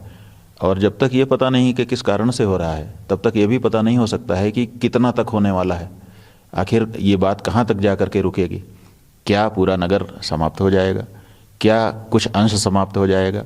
क्या दरारें आकर के फिर धरती जहाँ की तहाँ रुक जाएगी? ये कुछ ऐसी बातें हैं जिस बारे में अभी स्पष्टता नहीं है। तो एक तो सबसे पहली ज़रूरत ये है कि इस बारे में अध्ययन जल्दी किए जाएं और एक स्पष्ट जांच सबके सामने हो कि ये बात है, और उसी के साथ साथ लोगों को इस बात का भरोसा दिलाया जाए कि किसी के प्राण संकट में नहीं हैं, और साथ ही साथ जो उनके घर मकान दुकान हैं उन पर अगर कोई क्षति होती है तो भी उनको चिंता करने की आवश्यकता नहीं है। सरकारें उनके साथ खड़ी हैं और जैसा जिसका है उसको उस रूप में आगे मुआवजा मिल जाएगा ताकि वो पुनः उसका निर्माण कर सकें। So situation definitely grim in Joshimath. Anuj reporting live from Joshimath. Anuj, good morning. Of course, it's not a good morning for those people in Joshimath. Help us understand how is the situation looking like, how many families have been displaced, and what sort of help that has been rendered by the state government to these people in Joshimath. Well, Samiksha, at this point in time, let me tell you that the number is increasing because it has already crossed 500 and now it is reaching to 600. If we talk about the families, those who have been already evacuated, and the problem is day by day increasing. It is not like stopping or going down, but it is increasing because we are seeing, if we talk about those cracks in the house, if we talk about those problems, then these are increasing. Let me give you the sense from where I am reporting. Let me give you the sense from the area also. Like this exactly, if I ask my video journalist to give you the sense from that particular area, if we can see those houses, so there down, the houses had been already evacuated, the families had been already taken to the shelter homes which has been built up by the government, by the state government. Yesterday it was none other but the Chief Minister himself, Pushkar Singh Dhami, who visited the area. It was merely around 5 wards which was visited by Pushkar Singh Dhami, that's the Chief Minister. Then later he held a meeting in the ITBP here in Joshimath itself. These were the top officials, including the top officials from the administration who talked about the next course of action and the planning. There we were asking the Chief Minister that what exactly is the reason. Then this is being stated that the scientists and the expertise are still looking into the reason, but the process is underway. The evacuation process is underway. That's something what has been stated by the Chief Minister yesterday itself. And he's saying that we want first this place to be vacant. We want people to be evacuated so that they can be taken to the safer place. But the problem remains with the people who are staying here. Like they were crying, they were having tears in their eyes that how we are going to leave our houses which was built by us. And this is not limited to 1, 2 or 3 places, but this is almost full Joshimath who is facing this problem. So more than 600 families, as we are telling this to our viewers, has been already evacuated, and this is under the process, and these are the houses which is under the damage.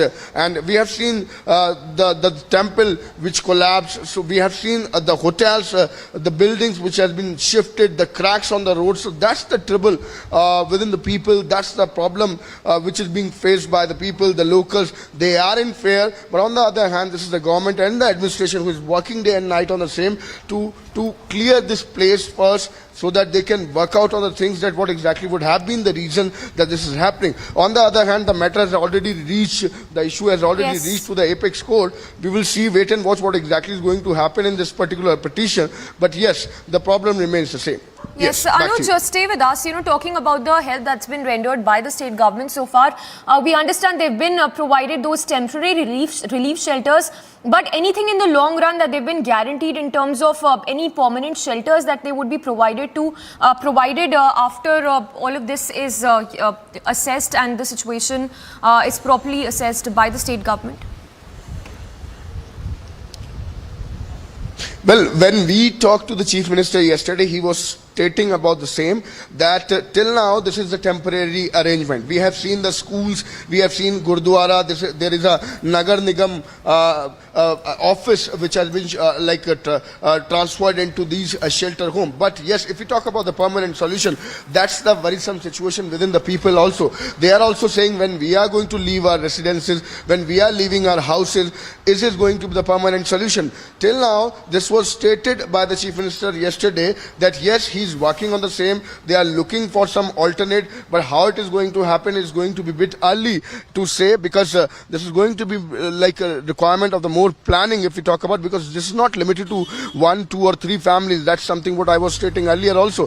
This is almost about 600 families. So this is going to be a full town which need to be shifted. So that is something which is going to be a worrisome situation for the government also. But the state government is giving the assurance, and none other but the Chief Minister himself is giving the assurance for the same, that yes, the the state government is standing with the people of Joshimath, and the administration has been already advised. The surveyors are there and the survey is underway that who all are the people who has been affected, which all are the houses or the properties which has been damaged, and the state government and the team which has been built up is already looking into the angle. So that's something what we are seeing at this point in time. Yes. Yes, Anuj, just stay with us. Let's once again listen into that soundbite that came in from the petitioner who's filed that plea in the Supreme Court as the matter is now in the Apex Court.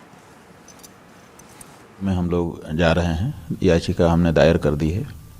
Urgency भी हम लोगों ने बताई है कि तत्काल इस पर सुनवाई की जाए। न्यायाधीशों के ऊपर है कि वो कितनी जल्दी इसको सुनते हैं और इस बारे में जो हम लोग डायरेक्शन चाह रहे हैं वो देते हैं। बात यह है कि जोशीमठ में लंबे समय से संकेत मिल रहे थे कि भूगर्भ में कुछ हलचल है और उसका अच्छा परिणाम नहीं बन सकता है, लेकिन लोग उपेक्षा करते रहे। अब एकाएक गतिविधियां भूगर्भ की तेज हो गई हैं, जिसके कारण 500 से अधिक मकानों में दरारें चौड़ी चौड़ी पड़ चुकी हैं। कई मकानों की छतें गिरने लग गई हैं। लोगों को अपना घर छोड़ करके बाहर जाना पड़ गया है, शरण लेनी पड़ गई है।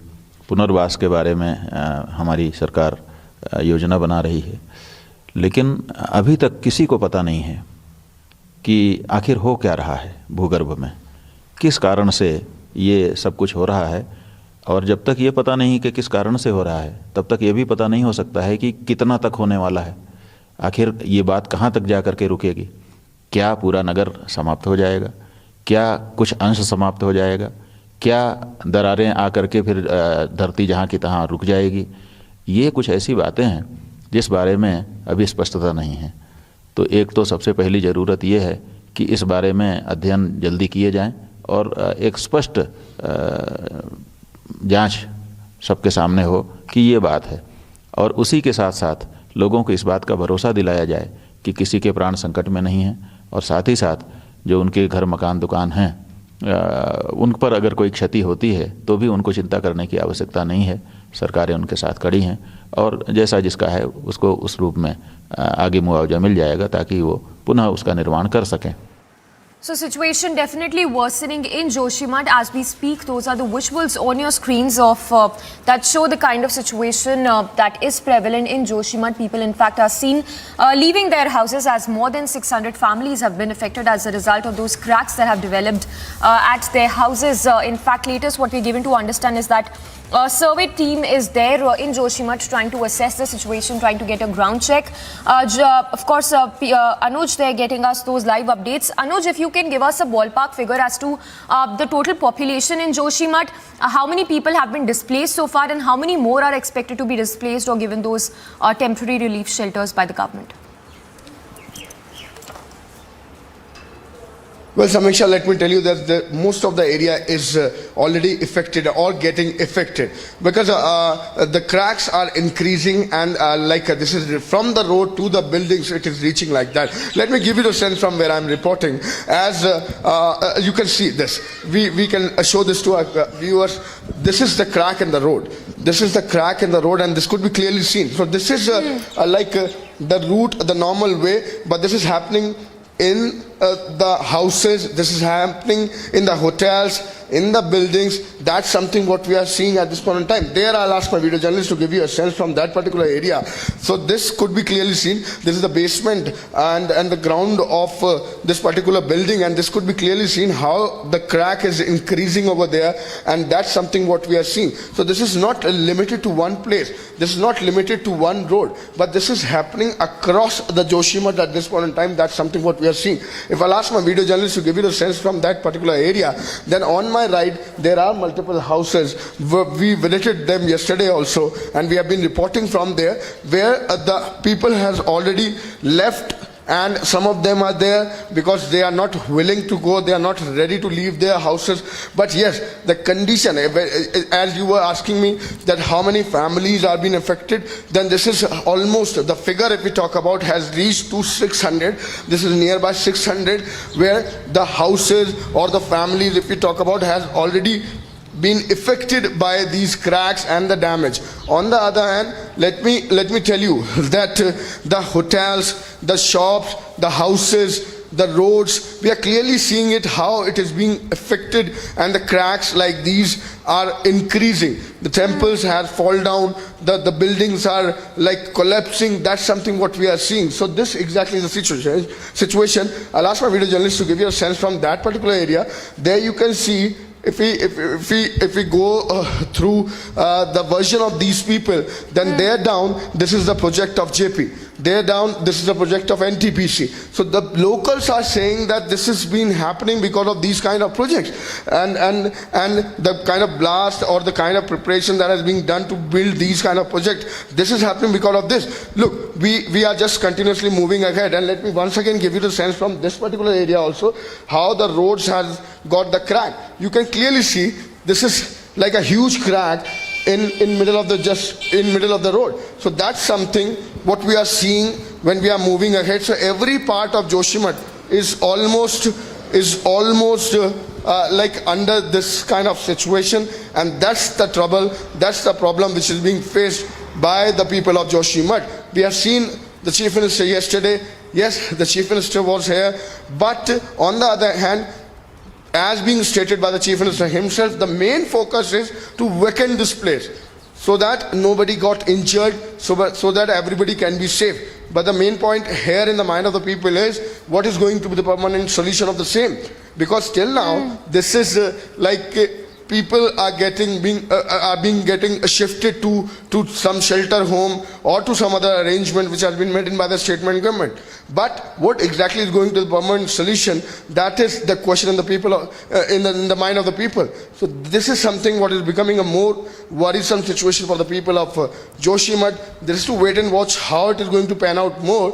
But yes, the people are in fear and leaving their homes and being sometime evacuated or being sometime shifted to some other places. Yes. I know, just a follow-up question. If you can quickly talk to us, about what do the people have to say really? What are their demands? Of course, there's a lot of fear in their minds for obvious reasons. But is there also a lot of anger when it comes to these projects which have been, which have been built in this area, which has probably led to the situation, the land subsidence situation we are seeing in the location currently?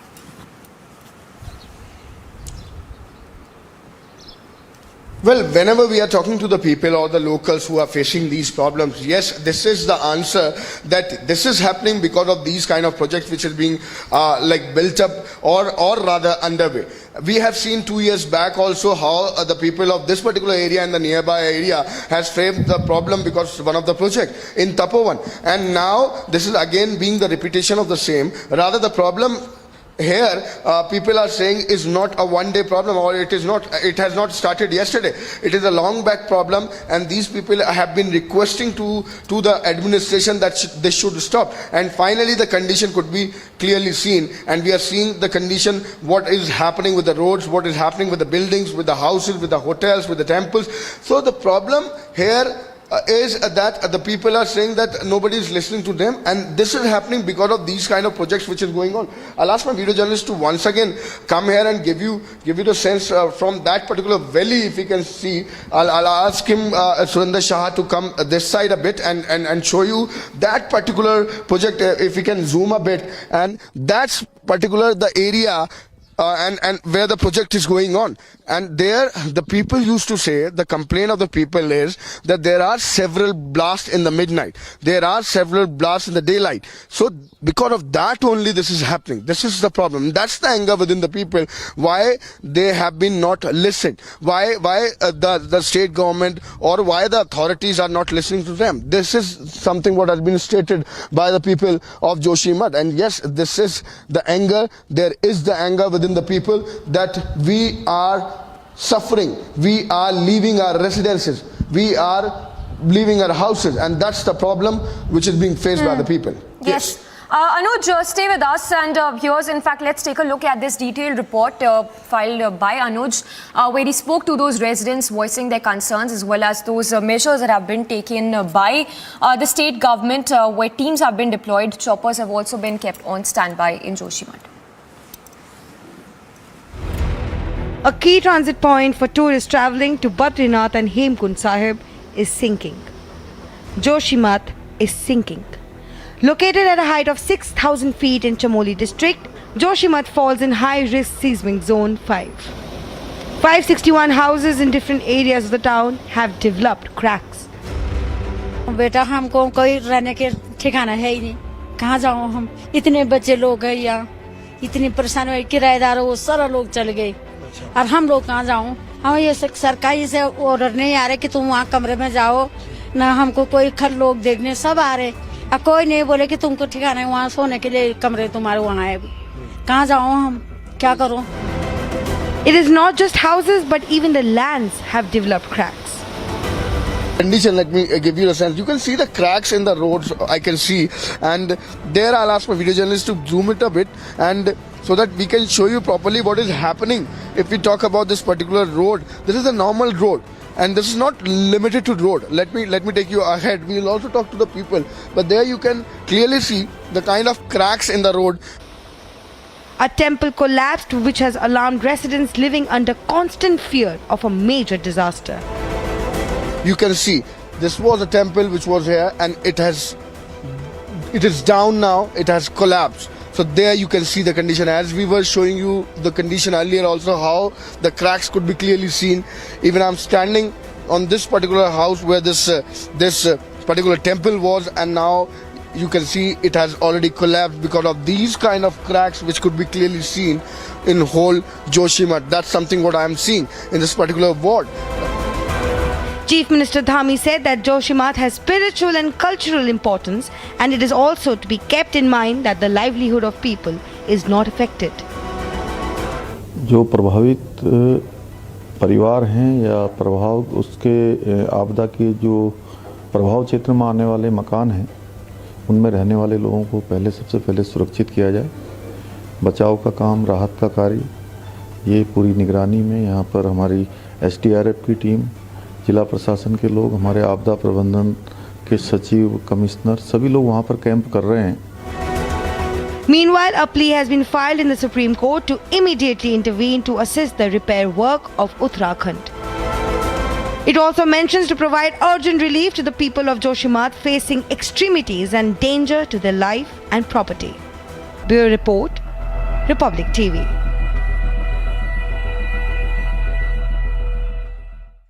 Situation worsening by the day in Joshimath, where choppers have been kept on standby. Survey teams have also been deployed to assess the situation, and this as more than 600 families have been displaced so far in Joshimath. For now, moving on to a quick roundup of all that's making news from across the country. In a mega Republic impact, Shankar Mishra, the man accused of urinating on his co-flyer on Air India's flight from New York to the national capital, was arrested from Bengaluru on Saturday. Republic accessed a picture of the Air India creep Shankar Mishra moments after his arrest in the urination case. The arrest comes based on the case that was registered on the complaint of the woman co-flyer. Following the arrest, accused Shankar Mishra was dragged to the national capital. The Delhi police had deployed a team in Karnataka's Bengaluru to catch Shankar Mishra after getting some concrete leads on his whereabouts. Shankar Mishra has been sent to 14 days judicial custody by the Patiala House Court. Police had sought 3-day police custody of the accused. However, the court denied it and sent him to judicial custody instead. Days after the harrowing incident on an Air India flight, the airline has now taken action against the pilot and crew members of that flight. The November 2022 incident had sparked a massive outrage on social media as Air India's crew did not take appropriate action when the victim cried for help. Acting against pilot and the crew, a show cause notice has been issued against the 4 cabin crew and pilot of the airline. They are likely to be re-rostered following the pending probe. Republic has accessed eyewitness complaint letter from November 26th, the day of the incident, wherein the eyewitness wrote the letter to the pilot and crew, bringing to light the situation and exposed Air India's inaction.